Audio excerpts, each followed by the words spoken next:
Morning students, कल हमने science में पीरियोडिक टेबल के बारे में पढ़ा था या फिर आवर्त सारणी जिसे हिंदी में बोलते हैं। तो उसके मैंने तुम्हें कल फर्स्ट 20 एलिमेंट्स जो पीरियोडिक टेबल के होते हैं वो करवाए थे। ठीक है, तो अभी मैं उम्मीद करती हूँ तुमने कल याद कर लिए होंगे। तो एक बार मैं दोबारा लिख रही हूँ उनके बारे में।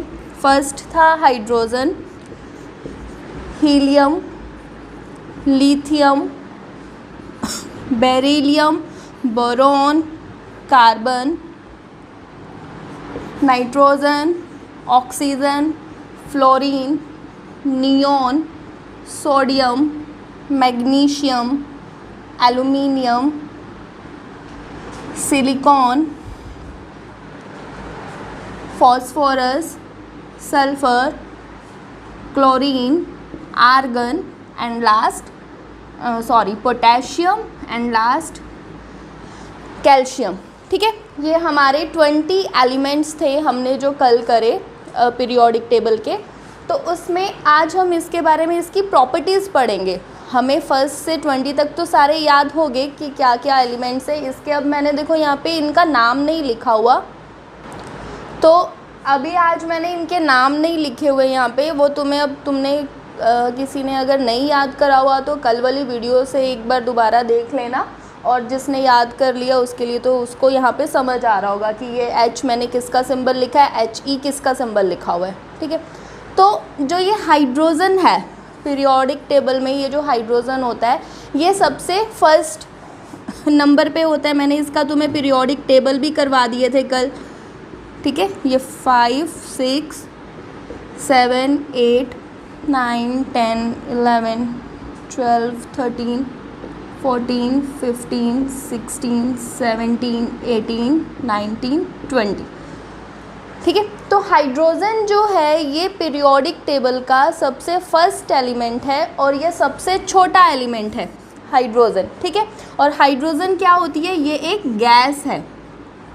मतलब ये जो अवेलेबल होती है हमें इस यूनिवर्स में, किस स्टेट में, किस पदार्थ में ये उपलब्ध है, वो हमें किस में है, गैस फॉर्म में मिलती है हाइड्रोजन की। मतलब हाइड्रोजन का कोई हमें पत्थर नहीं मिलेगा कि हाइड्रोजन कुछ एक पत्थर है या कोई एक सॉल्यूशन है, लिक्विड है, तरल पदार्थ में है, वैसा नहीं है। ये हमें गैस के रूप में मिलती है। तुमने सुना होगा हाइड्रोजन गैस। ठीक है, हीलियम, हीलियम क्या है, हीलियम भी एक गैस है और ये सबसे हल्की गैस होती है, लाइटेस्ट गैस। अगर तुमसे पूछा जाए कि इस यूनिवर्स में या फिर इस पूरे पीरियोडिक टेबल में सबसे हल्की गैस कौन सी है, तो वो हीलियम है। इसीलिए हीलियम गैस जो है वो सब इम्पॉर्टेंट भी है। इसके बारे में क्वेश्चन आता है कि सबसे हल्की गैस कौन सी है, हीलियम। या फिर पूछा जाता है कि जो गुब्बारे होते हैं, बैलून्स, वो हवा में उड़ते हैं। हम एक तो फूंक से जो फुलाते हैं घरों में, तो वो तो नीचे नीचे रहते हैं ना गुब्बारे, वो ऊपर उड़ते नहीं है। लेकिन कहीं तुमने मार्केट में देखा होगा कि वो ऊपर उड़ रहे होते हैं आसमान में। तो वो किसकी वजह से, उसमें कौन सी गैस फिल करी जाती है, उसमें हीलियम गैस फिल करी जाती है। ठीक है, तो वो लाइटेस्ट होती है, मतलब हल्की होती है। हल्की होने की वजह से वो जो गुब्बारा होता है या बैलून होता है वो हवा में उड़ता है। ठीक है, नेक्स्ट है लिथियम। लिथियम क्या है, लिथियम जो है ये लाइटेस्ट मेटल है। लाइटेस्ट मेटल मतलब कि मेटल को हिंदी में क्या कहते हैं, धातु। धातु, ठीक है। धातु क्या होती है, धातु वो चीज़ होती है जिसमें से करंट, अगर हम सिंपल लैंग्वेज में किसी को समझाने लगेंगे ना कि धातु क्या होती है, धातु और धातु दो तरह के होते हैं। तो धातु वो होती है जिसमें से करंट पास हो जाता है, बिजली जिसमें से पास हो जाती है। जैसे एक आयरन की रोड है, उसको अगर हम टच करेंगे बिजली में तो उसकी एक साइड में, मतलब इधर से मैंने बिजली में टच करा उसको इस साइड से, तो इस साइड भी उसमें करंट आ जाएगा। लेकिन जैसे कि एक लक्कड़ होती है, उसमें करंट फ्लो नहीं करता, तो वो एक अधातु है, मतलब नॉन मेटल है।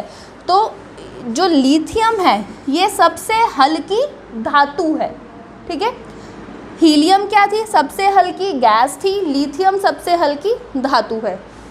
उसके बाद हमने ये दोनों के बारे में, कोई प्रॉपर्टी इतनी इम्पॉर्टेंट नहीं है, इसके बारे में हमने नहीं कुछ पढ़ना। नेक्स्ट आता है कार्बन। कार्बन का मैंने तुम्हें कल भी बताया था, कार्बन पूरी साइंस में या पूरी केमिस्ट्री में अगर हम बात करें तो सबसे इम्पॉर्टेंट एलिमेंट होता है कार्बन।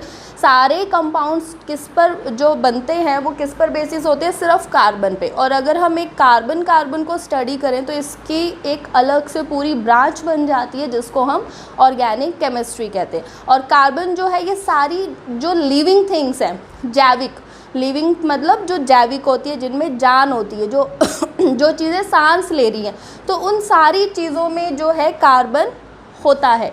अगर मैं एक पेड़ की बात करूं तो किसका बना है, कार्बन का। अगर मैं ह्यूमंस की बात करूं तो हम किसके बने हैं, कार्बन के। ये कपड़े हैं, ये किसके बने हैं, कार्बन के। तो कार्बन जो है जितनी भी लिविंग होगी उनमें होगा। अगर अब तुम मुझसे पूछो कि मैंने अभी एग्जाम्पल दिया क्लॉथ्स का, तो क्लॉथ्स जो है ये हमें पेड़ से मिल रहे हैं या एनिमल से मिल रहे हैं, तो जो भी मतलब हमें एक लिविंग प्रोडक्ट से मिल रहे हैं ना, लिविंग थिंग से, तो इसलिए इनको भी हम ऑर्गेनिक में या फिर लिविंग बोल सकते हैं कि ये भी सारी चीज़ें जो हैं कार्बन से बनी हुई हैं, इनमें कार्बन प्रेजेंट है। कार्बन का समझ आ गया, ये इम्पॉर्टेंट है कार्बन बहुत। और इसका एटॉमिक नंबर भी पूछा जाता है कि इसका एटॉमिक नंबर कितना है, तो इसका एटॉमिक नंबर 6 है। नेक्स्ट आता है नाइट्रोजन। नाइट्रोजन क्या है, नाइट्रोजन एक गैस है जो नेचर में प्रेजेंट होती है हमारे इन्वायरमेंट में।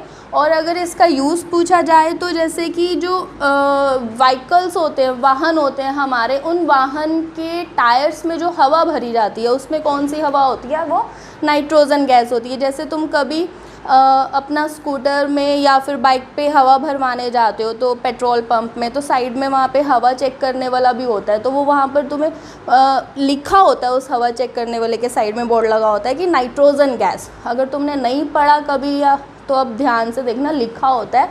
और वैसे भी तुम्हें ये क्वेश्चन आ भी जाता है कि वाहनों में जो हवा भरी जाती है वो कौन सी हवा होती है उनके टायरों में, तो वो नाइट्रोजन गैस होती है, ठीक है, व्हीकल्स में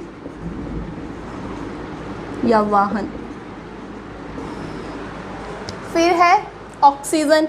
ऑक्सीजन क्या है, हमारे लिए जो हम सांस लेते हैं, जब हम ब्रीथ इन और ब्रीथ आउट करते हैं, मतलब कि जब सांस, दो तरह के प्रोसेस होते हैं जब हम सांस लेते हैं। सांस में एक हम अंदर लेते हैं हवा और एक हवा को बाहर निकालते हैं। तो जो हवा हम बाहर निकाल रहे हैं उसको क्या कहते हैं, कार्बन डाइऑक्साइड। सी से जब वो CO2 बनता है, तो जो हम ब्रीथ आउट के समय, मतलब कि सांस बाहर निकालते समय जो गैस निकाल रहे हैं वो क्या होती है, CO2, कार्बन डाइऑक्साइड। और जो सांस ले रहे हैं तब कौन सी गैस जो है हम ले रहे हैं, अंदर ले रहे हैं, उसको क्या कहते हैं, वो है ऑक्सीजन। तो वो कौन सी गैस होगी, O2। तो O2 की इम्पॉर्टेंस पता चल गई कि O2 क्या है, ये ऑक्सीजन गैस है जो हम सांस लेते समय अपने अंदर ले रहे हैं। फ्लोरीन इतना इम्पॉर्टेंट नहीं है, इसका तुम्हें सिर्फ पर सिंबल पता होना चाहिए, प्रॉपर्टीज़ कुछ नहीं है। नियॉन, नियॉन एक नोबल गैस है। नोबल गैस मतलब अक्रिय गैस।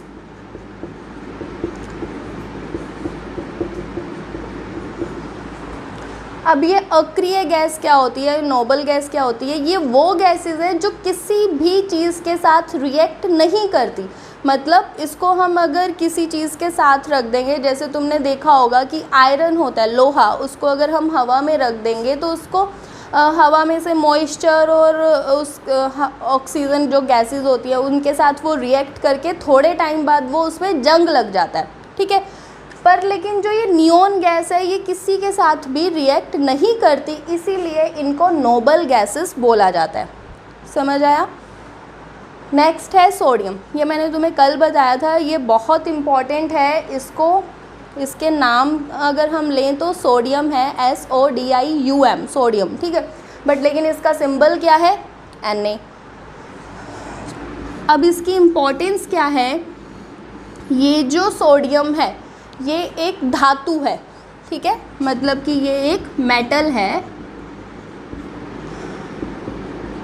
लेकिन मेटल क्या होते हैं, मेटल वो होते हैं, अभी मैंने तुम्हें बताया था, जिनमें से करंट पास हो जाए, या फिर जो सख्त होते हैं, मतलब कि जो ठोस होते हैं, उनको हम मेटल्स बोलते हैं, धातु बोलते हैं।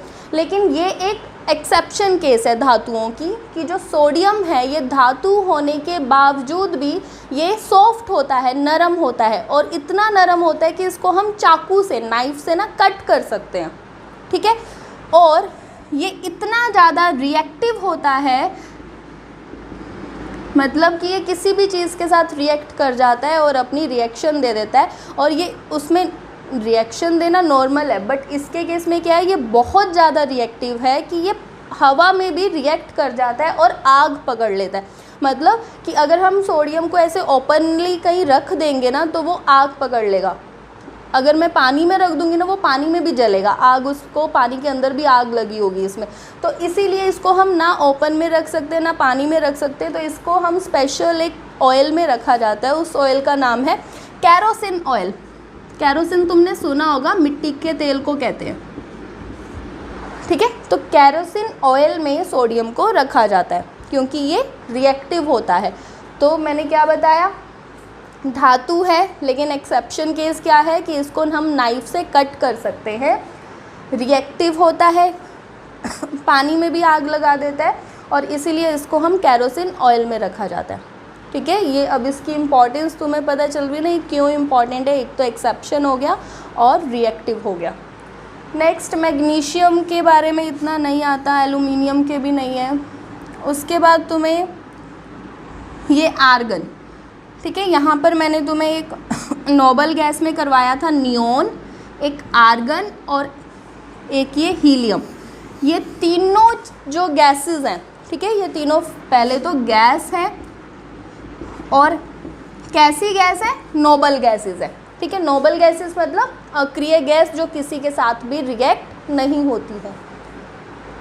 और उसके बाद ये पोटेशियम, पोटेशियम की कोई ऐसी इम्पोर्टेंस नहीं है, ये भी रिएक्टिव होता है, बट ये सोडियम तुम्हें रिएक्टिविटी में याद रखना है। रिएक्टिविटी में अगर बात आएगी तो तुम्हें सोडियम के बारे में ही पूछा जाता है। और लास्ट ये कैल्शियम, इसकी भी कोई इतनी इम्पोर्टेंस नहीं है। तो अब जो मैंने ये एलिमेंट्स करवाए ना, तुम्हें helium, lithium, carbon, nitrogen, oxygen, neon, sodium और ये आर्गन, तो इनके बारे में तुम्हें जो इनकी प्रॉपर्टीज़ है ये अच्छे से करनी है, क्योंकि क्वेश्चन जो तुम्हें बनेगा ना वो इसी में से बनेगा, जितना ये मैंने अभी समझाया, ठीक है। इसी के क्वेश्चंस आते हैं और बहुत बार आते हैं। तुम अभी भी अगर कोई भी सैम्पल पेपर उठा के देख लोगे ना तो कोई ऐसा सैम्पल पेपर होगा ही नहीं जिसमें ये सोडियम वाला क्वेश्चन ना आया हो, ठीक है। तो इसलिए ये जो मैंने प्रॉपर्टीज़ बताई है ना, ये प्रॉपर्टीज़ बहुत इम्पॉर्टेंट है, तो इसको अच्छे से ध्यान से करनी है। बाकी इसके बारे में और भी है, वो हम अगली वीडियो में करेंगे। तो थैंक यू।